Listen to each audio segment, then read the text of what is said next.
This video is a mirror of Watch Mojo's video about the Australian bushfires. Oh, man, Australia needs some help. So I'm going to declare this weekend on my channel to be Australian weekend. Today will be this video, and I am playing on two more Australian themed videos. Uh, they might be funny. One will definitely be a funny one, but this one is not. Now, on the video, they will say some links to where you could donate. I will be leaving these links down below for you to click on to donate. Also, after you watch this video, go to Watch Mojo to the original video, which I have a link to at the end of this video. Click on that. We'll just watch whatever amount you want, because the proceeds to that video is going to go to the Red Cross. You know, I've been there, the devastation, because, well, I'm from Southeast Louisiana, and I've been through Katrina, and now the devastation of this is way different, but the need for help is just as great, maybe even greater. I may not be part of the wolf pack like Critical Think or Whoopi 6020 or Where's Wally, but I'm a loop, and loop is French for wolves, wolf, and we wolves have to stick together. The last few months have been rather distressing for Australians, both those within the country fighting these fires, those within the city choking on the smoke, and those outside the country who feel a sense of hopelessness as we watch our country burn. Today I'm going to spill out all the information you need to know about these fires. No trendy ranks, no catchy music, just the information as it is and what we know. Before we start, I would like to mention that the revenue generated from this video will be donated to the Red Cross in order to assist the relief efforts. While wildfires are a persistent issue around the world, Australia's bushfires are proving to be utterly devastating. To date, over 26 million acres of land have been burned since the 2019-2020 bushfire season began. That's an area larger than all of Portugal. For greater context, the 2018 California wildfires, which were considered the most destructive in the state's history, saw less than 2 million acres of land burned, while the 2019 Amazon rainforest fires saw 17.5 million acres destroyed. What's more, across Australia, this bushfire season has destroyed 5,900 buildings, claimed 28 lives, and seen hundreds of thousands of people evacuated from their homes. One estimate puts the number of animals killed to over 1 billion. Let me repeat that, over 1 billion. All of Australia's states and territories have been affected, although New South Wales has been hit the hardest. For example, during the week of January 6, 2020, there were somewhere between 100 and 130 active fires in New South Wales alone. Victoria shares a mega blaze with New South Wales that straddles the border between the states, and has declared a state of disaster with over 3 million acres of land burned there to date. As of early January, the states of South Australia, Queensland, Western Australia, and Tasmania each had between 20 to 30 active bushfires. Because summers in Australia tend to be hot and dry, there's a recognised yearly bushfire season during which naturally occurring bushfires are expected. It's actually an essential part of the cycle for renewal for plant life in certain parts of the country. Many fires are a result of human activity, including electrical issues, agricultural reasons, or simple carelessness with campfires and cigarettes. Others occur as a result of natural causes, primarily lightning strikes, and sometimes new fires can start from embers from existing flames. Unfortunately, due to the extremely devastating nature of the 2019-2020 bushfire season, there's been more media attention focused on these fires than ever before, leading to the spread of misinformation. Examples include artistic representation of satellite images of Australia that misrepresent the location and size of the fires. Perhaps the most egregious form that this misinformation has taken, however, is the gross exaggeration of the role played by arson. In early January, news that, quote, 183 arsonists were responsible for the majority of the bushfires went viral. Some outlets even rounded up this figure to 200. This gained traction not only with everyday social media users, but also public figures with major reach, including Donald Trump Jr. and Sean Hannity. In reality, though, only 24 people had been arrested for intentionally setting fires, and very few, if any, are likely to have resulted in major blazes. As for the nearly 200 figure, that's actually the number of people who have received some form of legal reprimand pertaining to fire, but these can be as simple as being irresponsible with a campfire or a cigarette. This media coverage has generated backlash, with Rupert Murdoch's company News Corp receiving widespread criticism from the general public, as well as from a senior employee within News Corp, and even Murdoch's own son, James. News Corp has defended their coverage of the fires through an editorial in The Australian. They denied pushing a climate denial agenda, despite employing columnists that have posted numerous climate denial articles in the past. So, if not arson, what are the key factors that cause bushfires in the manner of which they spread?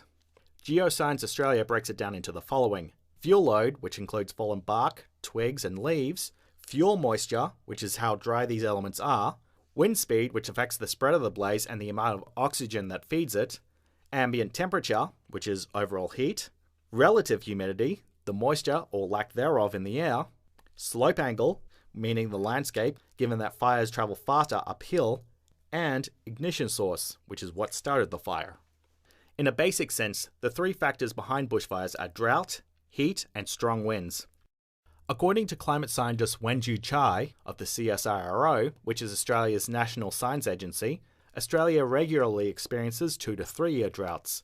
However, most scientists agree that the droughts have gone notably worse over the last few decades. In fact, the spring of 2019 was Australia's driest on record. This means that a single spark can prove increasingly devastating. Then there's the heat to consider. In December of 2019, the country experienced unprecedented highs. The heat can be traced back in part to the Indian Ocean dipole, a climate phenomenon similar to the El Niño weather cycle in the Pacific Ocean. The dipole is currently in a positive phase, which means the Indian Ocean is warmer on the western side and cooler on the eastern side. This changes the path of weather systems coming from Australia's west, often meaning less rain over central and southeast areas. This temperature differential is the most extreme it's been for decades, and results in not only high temperatures for places like Australia and Indonesia, but less rainfall in Australia as well. Last, we have the wind factor, which not only drives the flames to spread, but also feeds the blaze with oxygen. And unfortunately, this bushfire season is proving to be one characterized by especially strong and unpredictable winds. In December, the winds were fierce enough to flip a truck, killing a volunteer firefighter in New South Wales. All of these issues are inherent to Australia's climate, but the national average temperature has also risen by approximately 1 degree Celsius over the last 100 years, and has done so at accelerated speed. Though a seemingly minor change, it can have major ramifications when it comes to weather patterns and humidity. So while climate change is not directly igniting the bushfires, there's strong evidence that the factors resulting in the bushfires are being intensified by global warming. Australia does employ routine countermeasures to limit the spread of bushfires through hazard reduction burns during the colder seasons. However, the New South Wales Rural Fire Service Commissioner, Shane Fitzsimmons, stated that the annual window allowing for safe burning is declining. And the single biggest impediment to completing hazard reduction burning is the weather. and with longer fire seasons, earlier starts and later finishes to fire seasons, like we've been experiencing over recent times, you get a shrinking window of opportunity for more favourable hazard reduction burning periods. And in that shrinking window, you get the extremes of it can be too wet and too cold to effectively get hazard reduction burns done, through to it being too hot and too dry and therefore too dangerous. To make matters worse, the extreme heat of the bushfires can create violent weather systems in the form of pyrocumulonimbus clouds, or fire clouds. The silver lining to these clouds is that they can sometimes bring rain, but not enough. However, they often result in dry lightning in the area, causing even more fires. These storm systems also generate their own intense winds. The resulting firestorm is incredibly hard to fight. With so many fires raging throughout the country, keeping people safe is no longer as simple as controlling the bushfires and evacuating them when the flames get too close. Adelaide, Sydney, Brisbane, Canberra and Melbourne have all had days where poor air quality has breached the hazardous mark. In some cities they have reached levels 11 times greater than the hazardous cap. And in certain rural areas, the smoke has covered the sky, painting it shades of red. It's only 4:15 in the afternoon and it's 36 degrees. We've lost mobile phone reception, so at the moment we're depending on the local knowledge of these crews in front of us. The smoke is so abundant that it's reportedly reached New Zealand and even parts of South America. 2 people have already been confirmed dead as a result of smoke inhalation. A 19-year-old woman from Glen Innes, New South Wales died when thick smoke triggered an asthma attack, and an elderly woman died shortly after disembarking a plane at Canberra Airport. So what's being done to stop the bushfires? Pretty much everything that firefighters, both professional and volunteer, can do. Firefighters from overseas are even flying in to help. There are thousands of firefighters working to put out fires across the country, with over 2,000 in New South Wales alone. Some of these firefighters are getting as little as 3 hours of sleep. I've missed my wife's 50th birthday. I've missed Christmas Eve, Christmas Day. I've missed Boxing Day. I've missed New Year's Day. It's just like an accumulation of exhaustion, I guess, and not sleeping that well because you're worried. New South Wales and Victoria have declared a state of emergency and a state of disaster respectively, in order to liberate more resources to combat the flames. At the federal level, the military has been brought in to help support the firefighters and coordinate various support tasks like evacuation. Meanwhile, billions of dollars are being allocated to the recovery effort. However, Australia's federal government has faced considerable criticism for its handling of the crisis. Prime Minister Scott Morrison was excoriated for going on holidays in Hawaii in mid-December, while the fires were still burning. And an upbeat video promoting the government's responses to the fires was, well, not well received. Critics have accused his administration of inaction, of insufficient funding to emergency services, and of having a regressive attitude towards climate change. Morrison's remarks about volunteer firefighters wanting to be out there battling the blazes while defending the government's decision not to compensate them also drew widespread scorn. You from the media, tell the Prime Minister to go and get from Nelligan. We really enjoy doing this head. Only conceding his position after the leader of the opposition, Anthony Albanese, put pressure on the issue.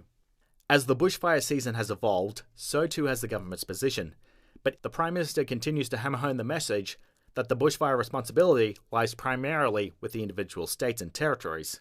As I said, this is the first time where I think the federal government has ever been in a position where we've had to take this action. And to ensure that in the future it can be done in a way that I think is in a more preemptive posturing, that we can do that, I think, more seamlessly. The continuing public pressure, though, both domestically and internationally, seems to be forcing the federal government into taking a more active role in combating the crisis, even if many feel it's too little, too late. What do you think Scott Morrison should do at this stage then, the Prime Minister? Out of this country because he don't deserve to live in this country anymore. Sadly, the current facts and figures only represent the damage up to this point, and the bushfire season is nowhere close to being done. Annually, the height of the bushfire season in Australia is between late January and early February. Given that a substantial portion of bushfires are a result of natural causes, no amount of caution or preventive measures can stop more from starting. What has changed, however, is the number of the fires, the intensity of factors like heat and drought, and the duration of the bushfire season as a whole. Fortunately, there has been some reprieve, with rain falling in New South Wales and Victoria during mid-January 2020, though the crisis is far from over. When Australia recovers from this record-breaking year of bushfires, there's nothing to say that the future seasons won't be as bad. 2019 and 2020 could simply be the perfect storm of factors coalescing in one extremely destructive season.